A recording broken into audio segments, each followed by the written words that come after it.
Guys one problem series जो मैंने start की जेई मेंस के क्वेश्चंस हैं, एक्सक्लूसिव सॉल्यूशन है इसमें। जेई मेंस 2022 और 2023 के क्वेश्चंस जो हम लोगों ने स्टार्ट किए हैं, तो आपको इसका पर्पस समझ में आ रहा होगा। थंबनेल पे आप देखते हो डायरेक्टली कुछ जो क्वेश्चन है उसका कुछ झलक होती है, वहाँ से आपको पहचान में आ जाता है कि इस क्वेश्चन को मुझे देखना है, इसका एक्सक्लूसिव सॉल्यूशन इसको देखना है।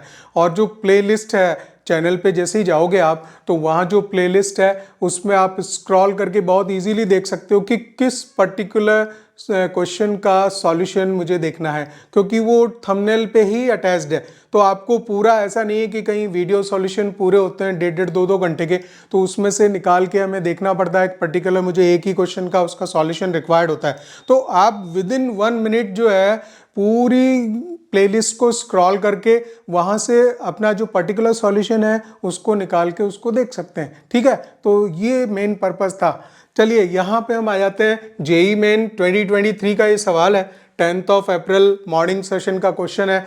और आई एक्स ये इंडेफिनेट इंटीग्रल एक दिया हुआ है, and I 0 equals to 1, then I π/3 की वैल्यू इसमें निकालनी। ठीक है ना, तो यहाँ पे एक काम करेंगे, पहले तो इसको आई एक्स को आप अलग अलग कर लीजिए यहाँ पे इतने पार्ट को, क्योंकि बीच में माइनस दिया है तो दो इंटीग्रल तो इसमें बनते ही बनते हैं अलग अलग। ठीक है ना, और एक साथ ही साथ ये भी चीज़ देखते चलो कि जब हम इसके साथ में इसको लिखेंगे तो यहाँ पे ये प्रोडक्ट रूल यूज करेगा। और प्रोडक्ट रूल में जो e⁻sin² है, sin² का जो डेरिवेटिव होता है वो sin2x होता है। तो इसको लेट करेंगे t वगैरह, तो उसके साथ में ये आ जाएगा। क्यों नहीं मैं इसको cos x को फर्स्ट फंक्शन लिख दूं और इसको सेकंड फंक्शन लिख दूं, क्योंकि मुझे यही दिख रहा है कि यहाँ पे मुझे प्रोडक्ट रूल तो यूज करना पड़ेगा sin2x। चलिए एक सेपरेशन तो अभी हमने किया है, सेकंड सेपरेशन यहाँ पे आएगा, एंड दिस इज e⁻sin² आएगा इंटू sin x आएगा, sin x dx। ठीक है, ये एक काम किया हमने। और यहाँ पे साफ साफ देख सकते हो ये फर्स्ट फंक्शन हम डिसाइड करेंगे, प्रोडक्ट रूल यूज हो रहा है, सेकंड ये हो रहा है। इसका मैंने क्यों डायरेक्टली लिख दिया, इतना तो आपको पता होना। जेई मेंस की तैयारी कर रहे हैं और वो देख रहे हैं, तो e⁻sin² को t लेंगे तो e⁻sin² और sin² का आएगा 2sin x cos x dx बराबर dt, तो डायरेक्टली dt मिल जाएगा। तो क्यों नहीं यहाँ पे वर्कआउट किया जाए। देखिए e⁻sin² को आप t लेट करते हो इस वाले में, तो यहाँ पे वर्कआउट होगा तो क्या आएगा, e⁻sin² होगा sin²x, और sin²x का फिर चेन रूल से 2sin x का cos x, ये तो आपको स्ट्रेट फॉरवर्ड लिखना है, sin2x dx बराबर dt। तो ये पूरा पोर्शन जो है मिलके dt बन जाता है। अब हम यहाँ पे प्रोडक्ट फॉर्मूला यूज कर लेंगे और ये आप लिखोगे, देखिए cos x फर्स्ट फंक्शन बाहर जाता है और इसका इंटीग्रेशन, तो ये जब मैंने लिखा था e⁻sin² dx dt सिंपली बना था dt का t आएगा, और t हमने किसको ऐड किया था, इसी को, तो t लिख दें स्ट्रेट फॉरवर्ड, क्योंकि अभी हम सॉल्यूशन वैसा ले रहे हैं, ऑब्जेक्टिव क्वेश्चन अटेम्प्ट करना है।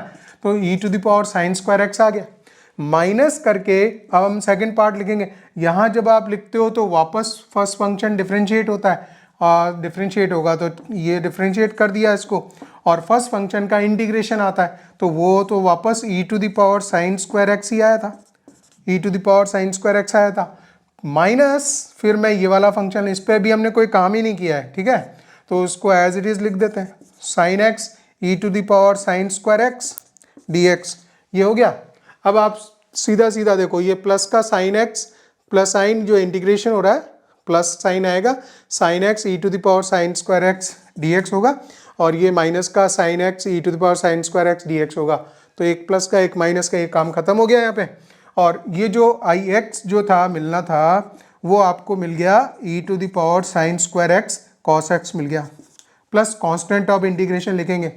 आपको पता है ना कि कांस्टेंट c डिसाइड करवाने के लिए हमेशा ये वैल्यू देता है ना, तो उसको हम क्या करेंगे, I0 x equals to I0 की वैल्यू 1 लिख लेता हूँ। चलो x यहाँ 0 लिख रहे हैं तो I0 1 हुआ तो 1 रख दिया, x इक्वल्स टू 0 है। ठीक है, तो e⁻sin0 0 होता है, e⁻0 1 होगा, cos 0 1 होगा, एंड प्लस c आएगा, तो अल्टीमेटली c की वैल्यू 0 हो गई। ठीक है, c 0 हो गया तो इसका मतलब फिर जो है c इसमें है ही नहीं। ठीक है, तो हमारा जो ix फंक्शन है अल्टीमेटली e⁻sin² cos x ही आ गया।